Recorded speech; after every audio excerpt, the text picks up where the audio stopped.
Hello everyone, welcome back to my channel. Myself Shweta Maurya, student of BSc Nursing second year in KGMU. तो question की series में आज मैं nursing aptitude का question लेके आई हूँ आपके पास, और ये सेकंड वीडियो है क्वेश्चंस की नर्सिंग एप्टीट्यूड का। इसके पहले मैंने थ्योरी पोर्शन भी कवर किया था। ऑलमोस्ट सारे जो थ्योरी पार्ट है वो कवर हो चुका है। अगर आपने नहीं देखा है तो प्लीज़ उन वीडियोस को देख लीजिए, ताकि उनको देखने के बाद आप इन क्वेश्चंस को आसानी से कर पाएंगे। फिर मैं कहूँगी आपसे कि आप नोट्स बनाते चलिएगा साथ साथ, ताकि आपको रिवीजन में आसानी हो। जो क्वेश्चंस आपको नहीं आते होंगे वो आपके तैयार होते जाएंगे। और अगेन कमेंट्स में मुझे ज़रूर बताइएगा कि आपके कितने क्वेश्चंस सही हो रहे हैं, कितने गलत हो रहे हैं। एंड अगर आपको ऐसा कुछ लग रहा हो कि मैं कुछ और अच्छा कर सकती हूँ तो वो भी आप ज़रूर बताइएगा। तो वीडियो स्टार्ट करते हैं। जो फर्स्ट क्वेश्चन है वो है, what is the primary goal of nursing education in India. जो नर्सिंग एजुकेशन है इंडिया में उसका प्राइमरी गोल क्या होता है। ऑप्शन ए है to provide theoretical knowledge only, B है to develop clinical skills only, C है to prepare nurses for leadership only, and D है to prepare nurses for both theoretical and clinical roles. तो अगर बात करें nursing education की तो उसमें थियोरी एंड क्लिनिकल स्किल आपको दोनों सिखाई जाती है। बिना थियोरी नॉलेज के आप क्लिनिकल्स में आप अच्छा नहीं कर पाएंगे, और जब तक आपके पास क्लिनिकल नॉलेज नहीं रहेगी तब तक आप थियोरी नॉलेज लेके कुछ नहीं कर पाएंगे। सो दोनों ज़रूरी होता है, थियोरी नॉलेज भी एंड प्रैक्टिकल नॉलेज भी।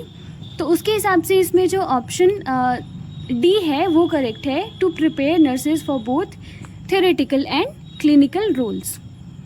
बात करते हैं अगले क्वेश्चन की, what is the code of ethics for nurses in India.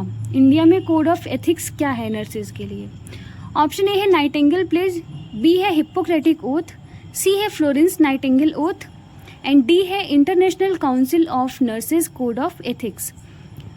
तो जो कोड ऑफ एथिक्स होते हैं इसमें आपका डी ऑप्शन करेक्ट है, International Council of Nurses code of ethics.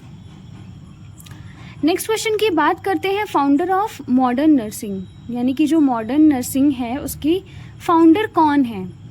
Option A है क्लारा बार्टन, बी है फ्लोरेंस नाइटिंगेल, सी है लोरेटा, और डी है वॉल्ट विटमैन। तो अगर आप हिस्ट्री पढ़ेंगे नर्सिंग की तो आपको इसका जवाब पता चल जाएगा, एंड इसका जो करेक्ट आंसर वो है बी, फ्लोरेंस नाइटिंगेल। इनका बहुत ही बड़ा मेन रोल रहा है नर्सिंग में। एंड अगेन ये जो क्वेश्चन है वो बहुत इंपॉर्टेंट है, पिछले 2 सालों से लगातार आ रहा है, क्योंकि ये फ्लोरेंस नाइटिंगेल से रिलेटेड है। सो इसका जो करेक्ट ऑप्शन है वो है फ्लोरेंस नाइटिंगेल। अगला क्वेश्चन है, lady with the lamp is another name of. Lady with the lamp किसका दूसरा नाम है। अगेन ऑप्शन सारे सेम है आपके। ए ऑप्शन है क्लारा बार्टन, बी है फ्लोरेंस नाइटिंगेल, सी है लोरेटा, और डी है वॉल्ट विटमैन। तो जो लेडी विद द लैम्प है वो दूसरा नाम है फ्लोरेंस नाइटिंगेल का। हिस्ट्री ऑफ नर्सिंग में अगर आप पढ़ेंगे तो उसमें साफ साफ दिया है कि जब क्रीमियन वॉर चल रही थी उस टाइम पे सोल्जर्स जब इंजर्ड थे उस टाइम पे तो जब रात के टाइम पे सोल्जर्स को ड्रेसिंग की या फिर मेडिकेशन की ज़रूरत होती थी तो ये लैम्प लेके जाती थी रात में, इसलिए इनका नाम लेडी विद द लैम्प पड़ा है। अगला क्वेश्चन है, what is the minimum percentage required for admission to a nursing college in India. India में नर्सिंग कॉलेज में एडमिशन के लिए आपका मिनिमम कितना परसेंटेज होना चाहिए। ऑप्शन ए है 40, बी है 50, सी है 55, एंड डी है 60। तो इसका जो करेक्ट आंसर है वो है बी, 50%, यानी कि इंडिया में आपको अगर किसी भी नर्सिंग कॉलेज में एडमिशन चाहिए तो आपकी मिनिमम 50% होनी ही चाहिए। अगला क्वेश्चन है, what is the role of a professional qualified nurse in patient education. जो एक क्वालिफाइड नर्स होती है, प्रोफेशनल नर्स होती है, पेशेंट एजुकेशन में उसका क्या रोल होता है। ऑप्शन ए है प्रोवाइड इमोशनल सपोर्ट, बी है एडमिनिस्ट्रिंग मेडिकेशंस, सी है एजुकेटिंग पेशेंट एंड फैमिलीज, और डी है ऑल ऑफ द अबव। जो पेशेंट एजुकेशन होता है उसमें हम क्या करते हैं कि जो पेशेंट होता है और उसकी फैमिली होती है उसको हम एजुकेट करते हैं। मान लो कोई पेशेंट है वो डायबिटिक है तो हम पेशेंट को और उसकी फैमिली को उस डायबिटीज़ क्या होती है उसकी कंडीशन के बारे में बताते हैं। हमें कैसी डाइट लेनी चाहिए, क्या क्या प्रिवेंशन रखना चाहिए, क्या क्या कॉम्प्लिकेशंस हो सकते हैं, तो ये सारे हम पेशेंट को एजुकेट करते हैं एंड फैमिलीज़ को भी हम एजुकेट करते हैं ताकि आगे कोई भी कॉम्प्लिकेशंस ना हो पाएँ। सो इसका ऑप्शन डी करेक्ट है, all of the above. Sorry इसका ऑप्शन सी करेक्ट है, यानी कि पेशेंट को एजुकेट करना और फैमिली को भी। नेक्स्ट क्वेश्चन है which one of the following is related to the medical department. इनमें से जो ऑप्शंस दिए हुए हैं उनमें से कौन से मेडिकल डिपार्टमेंट से रिलेटेड है। ऑप्शन ए है न्यूक्लियर मेडिसिन, बी है ऑर्थोपेडिक्स, सी है कार्डियोलॉजी एंड डी है ऑल ऑफ द अबव। तो इसमें से जो तीनों ऑप्शन है वो मेडिकल डिपार्टमेंट से रिलेटेड, इसलिए फोर्थ ऑप्शन करेक्ट है। 8th क्वेश्चन है, पहले डैश दिया गया है, are highly specialised and trained health care personnel who provide nursing care to patient with life threatening illness और कंडीशन। यानी कि जो ट्रेन हेल्थ केयर जो नर्सिंग केयर देते हैं उन पेशेंट को जो कि बिल्कुल क्रिटिकली इल होते हैं, उनको हम क्या कहते हैं। ऑप्शन ए है ICU and critical care nurse, B है स्टाफ नर्स, सी है होम नर्स और डी है पीडियाट्रिक नर्स। तो इसमें जो आपका ऑप्शन ए है वो करेक्ट है, यानी कि ICU and critical care nurse. ये अपना एक अलग स्टाफ होता है इसका, जो कि सिर्फ और सिर्फ आईसीयू मतलब इंटेंसिव केयर यूनिट और जो क्रिटिकल जो केयर होते हैं वो वही हेल्थ केयर देते हैं। नेक्स्ट है क्वेश्चन, सैनिटेशन इज द फिर डैश है means of promoting health through prevention of human contact with the hazards of waste. इसका ऑप्शन ए है हाइजीन, बी है प्रॉपर, सी है बेटर एंड डी है परफेक्ट। तो सैनिटेशन जो होता है वो एक बहुत ही मतलब ज़रूरी चीज़ है हॉस्पिटल के लिए, क्योंकि इसमें बहुत सारे इन्फेक्शन होते हैं, तो इसका प्रॉपर डिस्पोजल एंड प्रॉपर जो मैनेजमेंट वो ज़रूरी हो जाता है ताकि हमें इन्फेक्शन ना फैले। तो इसका जो ऑप्शन ए है वो करेक्ट है, यानी कि sanitation is the hygiene means of promoting health through prevention of human contact with the hazard of waste. So option A is the right answer.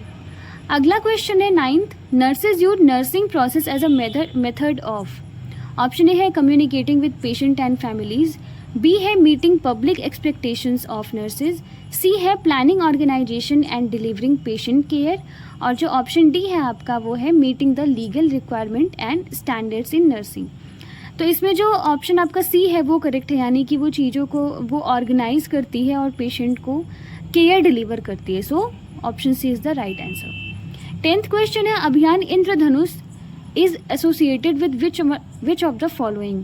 जो मिशन इंद्रधनुष है वो किससे रिलेटेड होता है। ऑप्शन ए है इम्यूनाइजेशन, बी है family planning, C है reproductive health और डी है एसटीडी यानी कि sexual transmitted diseases.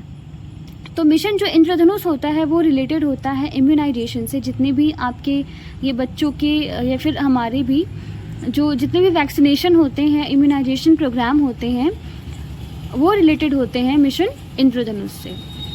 11th question है, what is the cause of angina. Option A है insufficient blood reaching the lungs, B है insufficient blood reaching the brain, C है to the heart muscle and D है insufficient blood reaching the kidney. तो angina क्या होता है कि जब भी आपकी जो हार्ट मसल्स होती हैं उसमें ब्लड का जो हार्ट मसल होती है उसमें ब्लड की सप्लाई प्रॉपर नहीं हो पाती है, तो वहाँ पे ऑक्सीजन की डिफिशियंसी होने लगती है। तो इसी कंडीशन को जब भी हार्ट मसल में ऑक्सीजन की डिफिशियंसी होने लगती है, इसी कंडीशन को हम एंजाइना कहते हैं और एंजाइना में चेस्ट पेन भी होता है। So C is the correct answer, यानी कि insufficient blood reaching the heart muscle. Next question है, which of the following are the techniques used in first aid. यानी कि फर्स्ट एड में हम इनमें से कौन कौन सी टेक्निक्स को यूज़ करते हैं। ऑप्शन ए है ड्रेसिंग, बी है बैंडेज, सी है ट्रांसपोर्ट टेक्निक और डी है ऑल ऑफ दीज। तो ड्रेसिंग हम यूज़ करते हैं फर्स्ट एड में वुंड को कवर करने के लिए, बैंडेजिंग टेक्निक भी यूज़ करते हैं और ट्रांसपोर्ट टेक्निक भी यूज़ करते हैं पेशेंट को शिफ्ट करने के लिए। तो तीनों ऑप्शन सही है, इसलिए डी ऑप्शन करेक्ट है। अगला क्वेश्चन है, there are special doctors for animals, they are known as. जो एनिमल्स के डॉक्टर होते हैं उनको हम क्या कहते हैं। ऑप्शन ए है सर्जन, बी है वेटनरी, सी है पीडियाट्रिशियन और डी है फिजिशियन। तो जो एनिमल्स के डॉक्टर होते हैं उनको हम वेटरनरी डॉक्टर कहते हैं। सो ऑप्शन बी है वो करेक्ट है।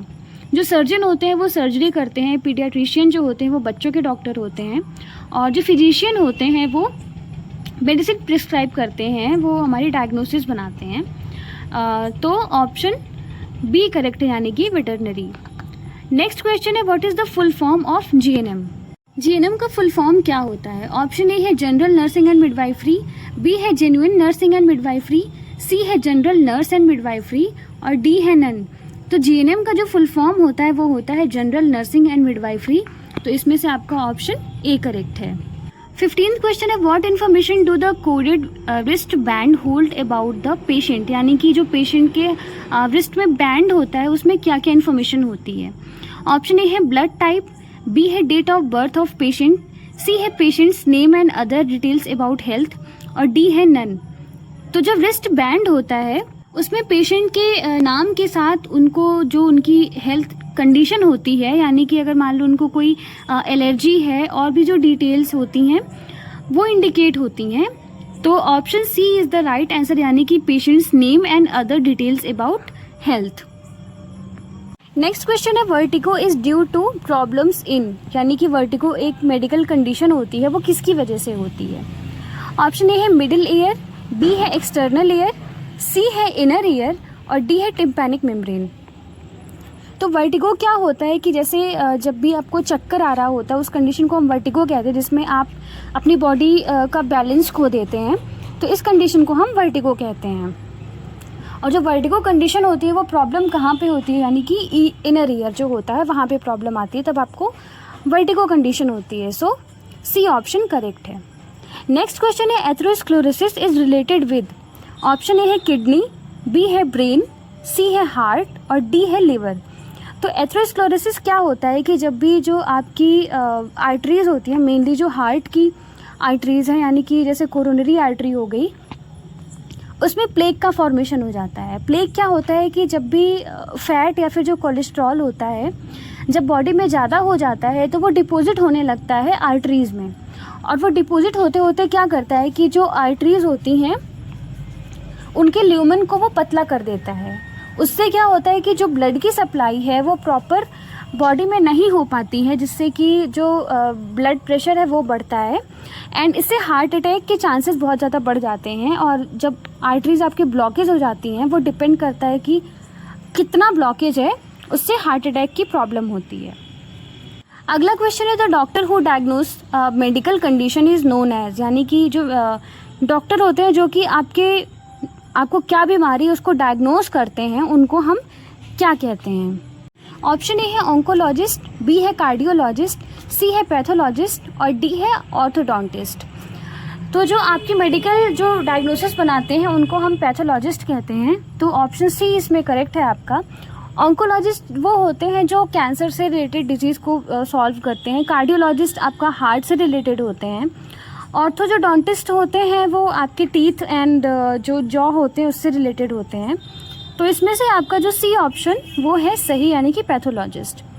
नेक्स्ट क्वेश्चन है, पहले डैशर्स दिया है, is a medical specialist that is focused on the ears, nose and throat. यानी कि उन डॉक्टर्स को हम क्या कहते हैं जो आपके ईयर, नोज और थ्रोट के साथ डील करते हैं? ऑप्शन ए है डर्मेटोलॉजिस्ट, बी है ओटैलरिंगोलॉजिस्ट, सी है साइकोलॉजिस्ट, और डी है कार्डियोलॉजिस्ट। तो जो डर्मेटोलॉजिस्ट होते हैं वो आपके स्किन, हेयर और नेल्स से रिलेटेड होते हैं। साइकोलॉजिस्ट आपका जो मेंटल हेल्थ होते हैं उससे रिलेटेड होते हैं। कार्डियोलॉजिस्ट हार्ट से रिलेटेड होते हैं। जबकि जो ऑप्शन बी है ऑटोलिंगोलॉजिस्ट वो आपके ईयर, नोज और थ्रोट से रिलेटेड होते हैं। So option B is the correct answer. तो आज के जो क्वेश्चंस थे वो इतने ही थे। मैंने 20 क्वेश्चन करवाए हैं और आज का वीडियो यहीं पे ख़त्म होता है। छोटा वीडियो था। आप आई होप आपने नोट्स बनाए होंगे। जो क्वेश्चंस आपको नहीं आते होंगे उसको आपने सीखा होगा। और अगेन कमेंट्स में ज़रूर बताइएगा कि मैं और क्या क्या चीज़ें आपके लिए कर सकती हूँ, कौन से सब्जेक्ट का मैं MCQ लाऊँ, उसके हिसाब से मैं वीडियो बनाऊँ और क्या क्या सुधार कर सकती हूँ अपनी स्किल्स में। तो अगेन आप पढ़ाई करते रहिए। अब मिलते हैं नेक्स्ट वीडियो।